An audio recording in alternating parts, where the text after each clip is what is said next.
Kenichi Ogawa versus Joe Cordina. And this fight is close to toss-up territory. Cordina actually the slight betting favorite at minus 170, and Ogawa actually the number 3 fighter in the division currently as far as rankings goes, but is actually the underdog at plus 145 in this fight. And I understand why, more on that in a minute.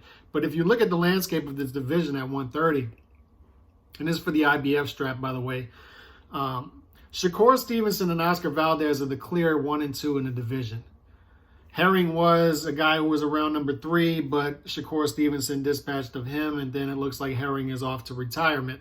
But if you watch Stevenson versus Valdez, Stevenson made the clear claim that he's number 1 in the division. There's a big gap, as you saw head-to-head between Stevenson and Valdez, as you saw in their fight. There's a clear gap between 1 and 2, and there's also a gap between 2 and the rest of the division right now, because Valdez is still the clear number 2 in the division.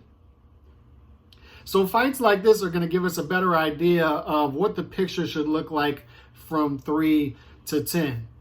You're going to start to see movement here. Is Cordina a guy who belongs in the top 10? Or is he just a domestic level fighter? Is Ogawa, who's 34 years old, looks to be in the twilight of his career, still worthy of a number 3 ranking? These are the questions that are going to be answered in this fight. And if you look at Ogawa versus Cordina, it's a pretty simple fight to break down. It's going to either play out one of 2 ways as far as an outcome, and how this fight plays out will be dictated on this. Cordina, the younger, fresher fighter, been more active in 2021. He had the hand injury that he got surgery on in 2022, the right hand. Was inactive in 2022, was inactive for about a year and a half. And then 2021, he's active again, looks to have things going again. This is actually only his 5th fight in Wales, so he's fighting in his hometown. The question is, him being a guy who's going to throw with a lot more activity than Ogawa. Cordina, a guy with better overall boxing ability, a guy who's naturally more athletic.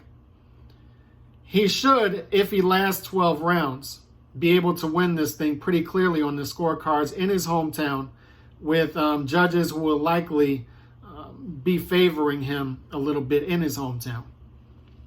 Here's the question. Will he be able to go 12 rounds with a known puncher in Ogawa who has 18 stoppages and 26 victories?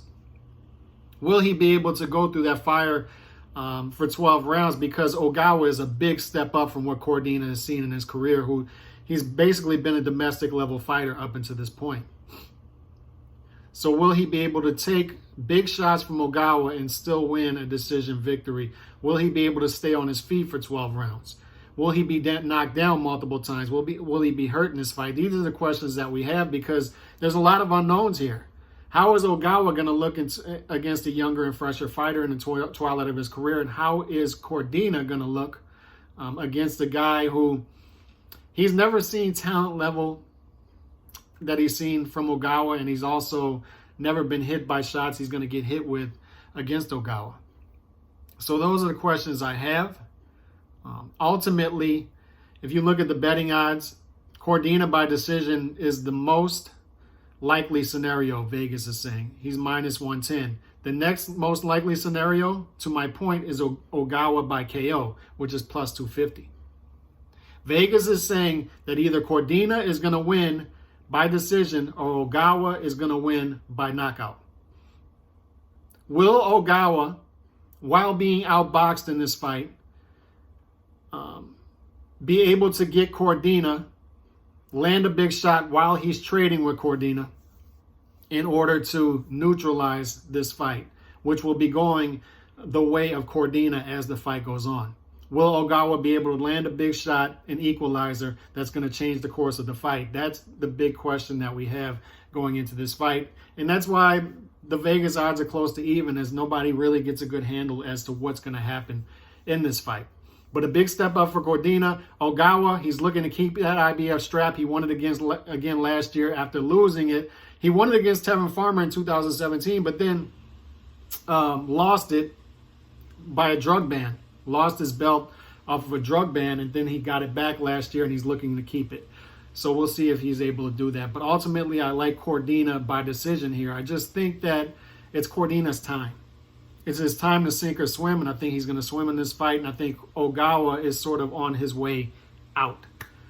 So I think Cordina wins this fight, rises into the top 10 in the rankings, and gives us an interesting name to look at 130. God bless.